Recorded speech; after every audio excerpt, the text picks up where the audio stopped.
এমন সময় তবুকের যুদ্ধ। তবুকটা হচ্ছে ইমান প্রদেশের পাশে, ইমানের পাশে। এমানে বেঈমান বাহিনী জর্ডান এমান নয়, জর্ডান বর্ডারের কাছে, জর্ডানে বেঈমান বাহিনী হাজির হতে চলেছে। বিশ্বনবী গোয়েন্দা মারফতে খবর পেল ইসলামকে উৎখাত করার জন্যে একদল বেঈমান জর্ডান বর্ডার দিয়ে তারা হামলা করবে। তাই বিশ্বনবী বললেন, চলো রেডি হও হে মদিনাবাসী, যার কাছে যা মাল আছে নিজের মাল মসজিদে নববীতে জমা করে দাও। এলান হয়ে গেল গোটা মদিনাতে, ও মদিনাবাসী, যার কাছে যা মাল আছে তোমরা নিজের মাল মসজিদে নববীতে জমা করো। চলে আসছে মাল, ঢেরি লেগে যাচ্ছে। যার যেমন আসছে, সেই দিন মেয়েরা নাকের কানের হাতে পায়ে যা ছিল খুলে দিয়ে দিয়েছিলেন। ঠিক এমন সময় আব্দুল্লাহ একবার উঠছে আর বসছে। ওর কাছে তো কিছুই নেই, একটা খেজুরও নেই, ওই দুটি কম্বল ছাড়া। তা একবার উঠছে বসছে। এমন অবস্থা কেন হচ্ছে?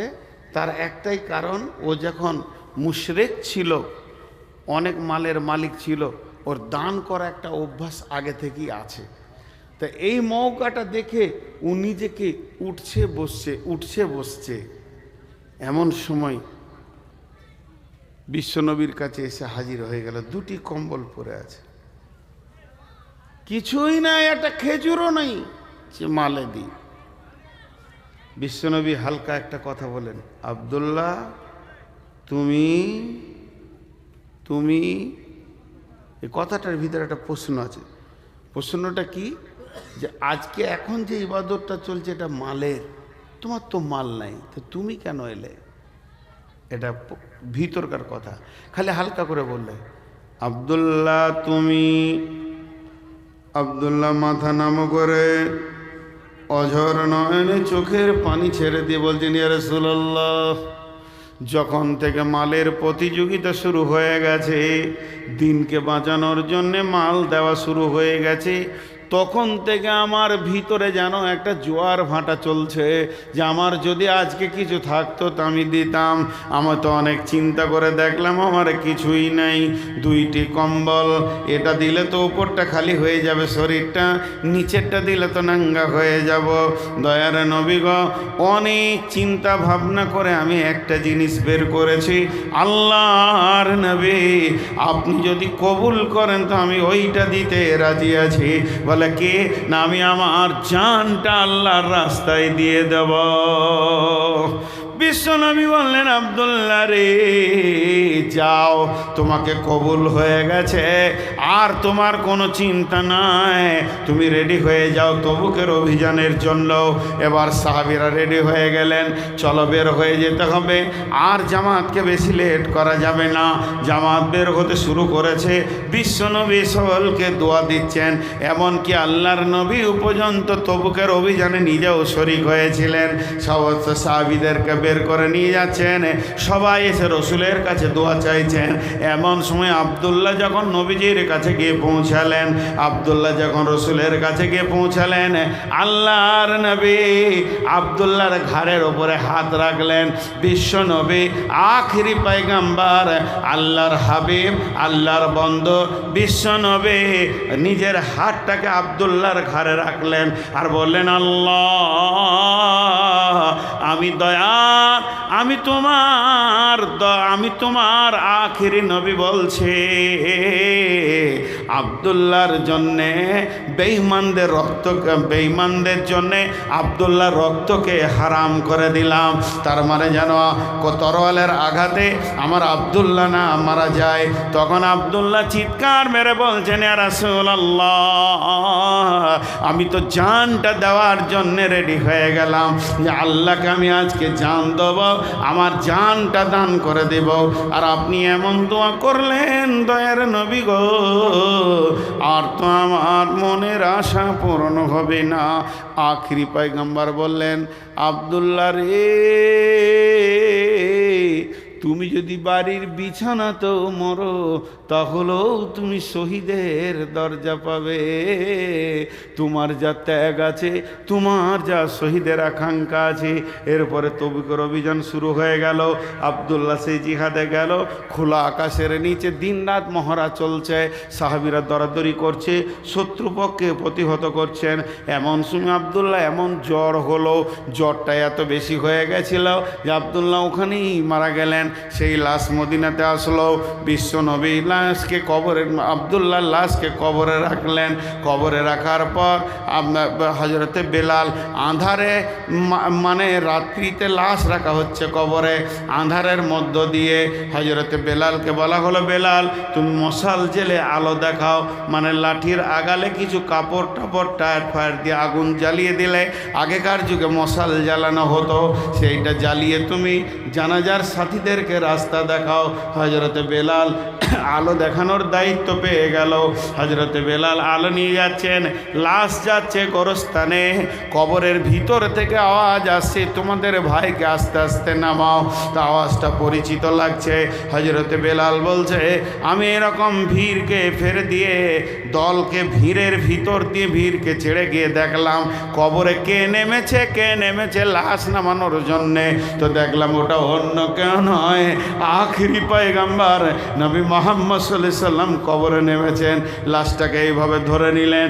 ধরার পর বললেন, এই আল্লাহ, আমার কাছে আজকে ছিল আব্দুল্লাহ, আমি আব্দুল্লাহকে তোমাকে দিয়ে দিলাম। আর একজন ইতিহাসবিদ বলেন, না, লাশ নবীজি নামিয়েছিলেন, কাটি হয়ে গেল, দাফন হয়ে গেল। কবরকে সামনে রেখে আল্লাহর নবী বললেন, ও দয়ালে মাবুদ গো, আজকে রাত্রিতে এই পর্যন্ত আমি আব্দুল্লাহর ওপরে রাজি ছিলাম, এখন আব্দুল্লাহকে আপনাকে জমা দিলাম। ও আমার মাবুদ, তুমি আব্দুল্লাহর ওপরে রাজি হয়ে যাও।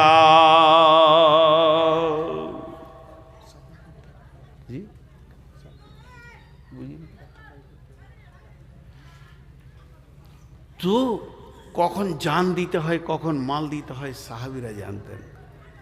এইরকম ঘটনা যদি বলতেই থাকি বলেই যাব। মা বোন, মেয়েরা শুনেন, মেয়েরা দেয়নি, ইসলামকে দিয়েছে, মেয়েরা দিয়েছে, জি মেয়েরা দিয়েছে। একটা রসুলের ফুপুর নাম হচ্ছে হযরতে খানসা রাদিয়াল্লাহু তাআলা আনহা। রসুলের ফুপু হযরতে খানসা, 4টা বেটা, জওয়ান বেটা, একদম তাগড়া জওয়ান। 4টা বেটাকে দেখে বক্তব্য রাখছেন। লোকে বলে যে আগেকার মানুষের বুদ্ধি কম ছিল, হুঁশ কম ছিল। সেই আগেকার যুগের মেয়ের বক্তব্য শুনেন। জি ভাই, এই যুগের নয়। 4টা বেটাকে কি বক্তব্য দিচ্ছে খালি এটা শুনেন।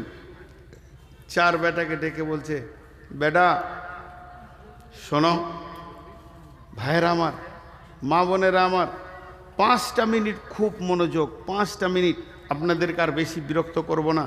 আর আমি যে কত লম্বা সফর করে এসেছি এটা আপনাদেরকে আমি বুঝাতেও পারবো না। সারা দিন রাত সমান একরকম, এই সফরটা একটু কষ্ট পেয়ে গেলাম।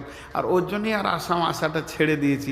অনেক দূরের রাস্তা, কষ্ট লাগে, তবে মহব্বত আছে আপনাদের সঙ্গে, মহব্বত নাই এটা নয়। তো 4টা বেটাকে কি বলছে দেখেন, কোন যুগের মেয়ে বলছে, বেটা শোনো, তোমরা 4 জন, আমি একজন, তোমরা 4 জন পুরুষ, আমি একজন মহিলা। আমি কে, আমার পরিচয়টা শোনো। আমি হলাম তোমাদের 4 জনের মা, আমি হলাম তোমাদের 4 জনের মা, অর্থাৎ তোমাদের 4 জনের রক্তে রক্তে আমার দুধ আছে। আমি হলাম তোমাদের 4 জনের মা। এ কথা বলার উদ্দেশ্য, আমার দুধের মূল্য আছে রে বেটা, আমার দুধ তোমাদের চারজনের রক্তে রক্তে আছে। দ্বিতীয় কথাটা কি বলছে শুনেন, এটা শুনলে আশ্চর্য লাগবে, এখনকার মেয়েদের মাথাতেই এটা থাকবে না। বলছে বেটারে, যে মেয়েটার পেট থেকে তোমরা পৃথিবীতে এসেছো ওই মেয়েটার গ্যারেন্টি কার্ডটা তোমাদেরকে দিয়ে দিই।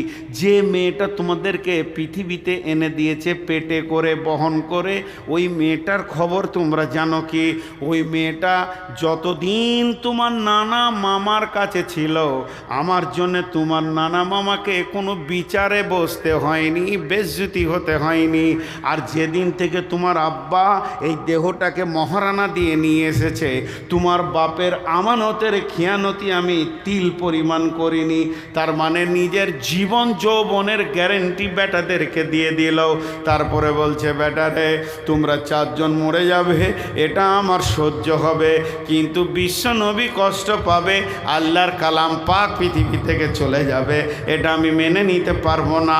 তবে আমি মেনে নিতে পারবো তোমরা চারজন শহীদ হয়ে যাও। বেটা এক্ষুনি তলোয়ার লাও, ওহুদের প্রান্তে চলে যাও, বেঈমানদের বিরুদ্ধে মোকাবেলা করো। চার ভাই একসঙ্গে চারখানা শহীদ পড়ে আছে। বিবি খানসার চারটা ভাই, চারটা বেটা একসঙ্গে পড়ে আছে ওই ওহুদের প্রান্তে। বিবি খানসার একটা ভাই হযরতে আমির হামজাকে টুকরো টুকরো করে কাটা হয়েছিল, সেও সেখানে পড়ে আছে। একদিকে ভাইয়ের লাশ, একদিকে বেটার লাশ। আল্লাহর নবী বলছেন, ফুপু আসছে মদিনা থেকে, ও আমার সাহাবীরা কেউ পারো তো আটকিয়ে দাও। মেয়ে মানুষ হঠাৎ চারটা বেটার লাশ আর ভাইয়ের লাশ দেখলে হতে পারে ইমানের দুর্বলতা এসে যাবে, ইমান হারিয়ে ফেলবে।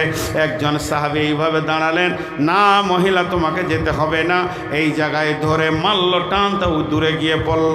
ওনার ক্ষমতা খুব বেশি ছিল, হয়তো ওনার ক্ষমতা এত বেশি ছিল যে খন্দকের যুদ্ধের দিন কাঠে করে একটা বেঈমান কাফেরকে মেরে ফেলে দিয়েছিল, জাহান্নাম পাঠিয়ে দিয়েছে। কাঠে করে মাথায় এত জোর মেরেছিল, ওই বেঈমান কাফের গোয়েন্দা হয়ে এসেছিল মদিনায় খোঁজ নিতে, মেয়েদের প্যান্ডেলের পাশে ঘুরছিল, হযরতে খানসা দেখে নিল আর কাঠে করে এমন মারলো বেঈমান জাহান্নাম চলে গেল সেই বিবি খানসা। এবার বেটাদের লাশ দেখে বলছে আলহামদুলিল্লাহ, ইন্না লিল্লাহি ওয়া ইন্না ইলাইহি রাজিউন। চার আপনার নিজের ভাইয়ের লাশ দেখলো, এরপরে চোখের পানি ছেড়ে বলছে, আল্লাহ যেদিন তুমি কঠিন কিয়ামতের মাঠে বলবে, খানসা রে তোর আমল নামা নিয়ে আয়, আমি সিনা উঁচু করে বলবো, আমি চার শহীদের মা, আমার পেটের চারটা ফসলকে আল্লাহ তোমার কালাম পাকের জন্য কোরবানি করে দিয়েছি। ভাইয়া, আজকে টোটাল বক্তব্যর বিষয়টা ছিল জানমাল, মুমিনের জানমাল। তো আমি এখানে একটা লোক দেখতে চাইছি 10,000 দেনেওয়ালা, একজন 10, 20, 50। গত কয়েকদিন আগে নদিয়াতে কালেকশন করলাম, আমি বললাম 10,000 কেউ আছে তো, পাশে থেকে কমিটির লোক বলছে না 20,000 বলেন। 20 বললাম তো একটা ছেলে বলছে আমি 3 লাখ দিব নগদ। আবার জি ভাই, আছেন আল্লাহর গোলাম কেউ?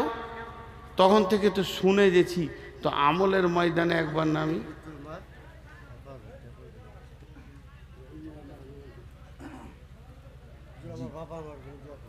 একশো বার দোয়া করব। কেউ আছেন? এই আসামের লোক মাশাআল্লাহ খুব ভালো। এক সময় আমার সাথে অনেকে উমরা করেছেন, হজ করেছি আমি 7 সালে। এবছর আবার যাচ্ছি হজে ইনশাআল্লাহ, ফর্ম ফিল আপ করছি, দোয়া করবেন।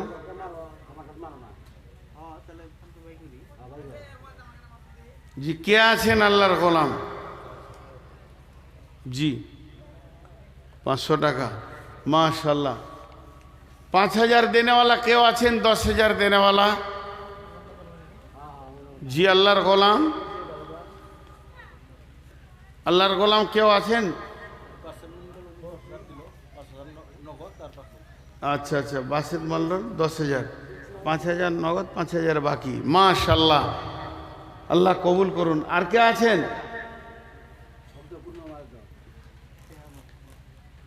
জি মাদ্রাসার সেক্রেটারি হুম 5,000 টাকা মাদ্রাসার সেক্রেটারি 5,000।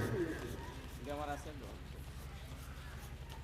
জি আমার সাথে ফোনে কথা হয়েছে, উনি বিমার আছেন। এজেবিল বাস রব্বিন নাস ওয়াসফিয়ান তাসাফিল্লা শিফা ইল্লা শিফা হোগা শিফা আল্লাহ আগাদুর সাকাবা। জি ভাই আর কেউ আছেন আল্লাহর গোলাম 5,000 10,000 দেনেওয়ালা? এই আল্লাহ একজন 500 টাকা দিয়েছেন মাবুদ, আর একজন 10,000 দান করলেন। এই আল্লাহ দানগুলোকে তুমি কবুল করে নাও। এ আল্লাহ এদের জিন্দেগি আল্লাহ তুমি আমলে হাসানা দান করো, হায়াতে তাইয়্যিবা দান করো, রুজি রোজগারে তুমি বরকত দাও, হালাল উপার্জন করা তুমি তৌফিক দাও। ও দয়াল মাবুদ গো, প্রত্যেকটি মুমিন মুসলমানকে তুমি তোমার ঘর জিয়ারত করার তৌফিক দাও। ইয়া ইলাহাল আলামিন, যারা দান করেছেন কঠিন কিয়ামতের দিনে রসুলের হাতে পানি পান করার তৌফিক দিও। আর আল্লাহ তাবারাক ওয়া তাআলা এদেরকে তুমি রহমতের ছায়াতে জায়গা দিও। হে আল্লাহ পৃথিবীতে যদি কেউ অসুস্থ থাকে তুমি আরোগ্য দান করিও, সুস্থতা দান করিও। আর যদি কেউ মারা গেছে আত্মীয় স্বজনের মধ্যে তোমার কবর আদালতে যদি বাঁধা পড়ে আল্লাহ তাদেরকে তুমি মাফ করে দাও, ক্ষমা করে দাও। আমিন আল্লাহুম্মা আমিন। আর কেউ আছেন আল্লাহর বান্দা? জি 1,000 2,000 বলেন। আগের বক্তাকে বলছিল, আমাকে বলছে না, সন্দেহ করছি যে পশ্চিমবঙ্গের লোক তো জি 1,000 2,000 বলেন। আল্লাহর গোলাম আল্লাহর জন্যে বলেন। কেউ নাই আপনাদের দিকে? ধান টান যে যা পারবেন, এক কথায় মাদ্রাসাকে যা দিয়ে সাহায্য করলে খুশি হবে সেই দিয়ে সাহায্য করেন। কে আছেন আল্লাহর গোলাম? 2,000 টাকা 5,000 টাকা 10,000 টাকা দেনেওয়ালা কেউ নাই? জি যা মাদ্রাসার ছাত্র কতগুলো আছে?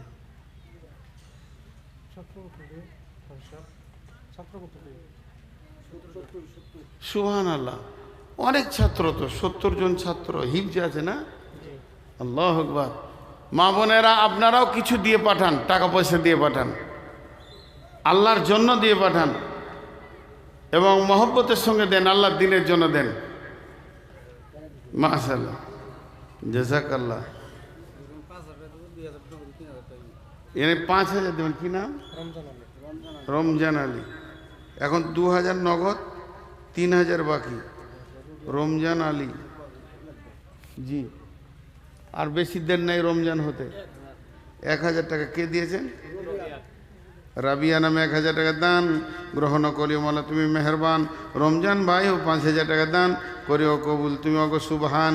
দানকে মালা তুমি করিও কবুল, মাফ করে দিও মালা জীবনেরই ভুল, পার করে দিও তুমি পুরসেরাতের পোল। যে নিয়তে যে আছেতে করিয়াছে দান কবুল করিও মালা তুমি সুবহান। অগো আল্লাহ দয়াময়, তুমি দয়া করে বাঁচাইয়া নিও তুমি অন্ধকার করে। অন্ধকার করকে তুমি আল্লাহ নূরে মনোহার করে দেবে। এ আল্লাহ এদেরকে তুমি বাঁচিয়ে নেবে কঠিন কিয়ামতের দিনে। রসুলের হাতে পানি পান করার তৌফিক দিও, তুমি রহমতের ছায়াতে জায়গা দিও। আল্লাহ তুমি এদেরকে কবুল করো। আমিন আল্লাহুম্মা আমিন। আর কেউ আছেন ভাই আমার 1-2,000 দেনেওয়ালা? আচ্ছা ওই আমার আগে কালেকশন করছিল উনি আছেন? কোথায়? খুব ভালো কালেকশন করছিল মাশাআল্লাহ। 500 টাকা আল্লাহ তোমার এক গোলাম দান করেছে মাবুদ গো, এ দানকে তুমি কবুল করো। আল্লাহ তুমি মাফ করো, ক্ষমা করো, দয়া করো। আল্লাহ এদের দানকে গ্রহণ করে নাও। নিশ্চয়ই তোমাকে ভালোবাসে বলেই নিজের হাতে দান করে গেল মাবুদ। দানগুলোকে তুমি গ্রহণ করো, তোমার মানুষের জন্য, তোমার দিনের জন্য গ্রহণ করো। এর আল্লাহ রুজি রোজগারে বরকত দাও, হালাল উপার্জন করার তৌফিক দাও। আরও 500 টাকা আল্লাহ 1,000 টাকা একজন দান, এ দানকে মাল্লা তুমি করিও গ্রহণ। দানের বদলে তুমি দানবে 500 টাকা কোথাও তোমার রাহে দান করে গেল, কবুল করিও মালা, করিও কবুল। এ দানগুলোকে মালা করিও কবুল, মাফ করে দিও মালা জীবনেরই ভুল। যে নিয়তে যে আসাতে করিয়াছে দান গ্রহণ করিও মালা তুমি সুবহান। হাফে রফিকুল ইসলাম বাপের নামে 500 টাকা দান, এ আল্লাহ দানকে তুমি কবুল করো। 1,000 টাকা দান, এ আল্লাহ দানকে তুমি কবুল করো। এ আল্লাহ যে নিয়তে দান করছে নিয়তকে তুমি পুরা করো। আব্বার জন্য দান করেছে আল্লাহ, তার আব্বাকে তুমি মাফ করো, ক্ষমা করো, দয়া করো। কঠিন কিয়ামতে বাপ বেটা তুমি মোলাকাত করো। আর বেনামাতে 500 করে 2জন দান, এ আল্লাহ হাফেজ রফিকুলের বাপকে তুমি জান্নাতুল ফেরদাউস দান করো, সেখানকে তুমি মেহমান বানিয়ে নাও। এ আল্লাহ কঠিন যদি তোমার আযাবে কোনো কষ্ট পেয়ে থাকে আল্লাহ তুমি তার দানের বদলাতে মাফ করে দাও, ক্ষমা করে দাও, দয়া করো। রব্বুল আলামিন তুমি মাফ না করলে কে মাফ করবে আল্লাহ? আর 500 500 করে 3 জন দান করে গেল। আল্লাহ এই দানগুলোকে তুমি কবুল করে নাও, এদের রুজি রোজগারে বরকত দাও, হালাল উপার্জন করো তুমি তৌফিক দাও। এ আল্লাহ নিশ্চয়ই তোমার বান্দারা তোমাকে ভালোবাসে বলে নিজের হাতে দান করছে মাবুদ।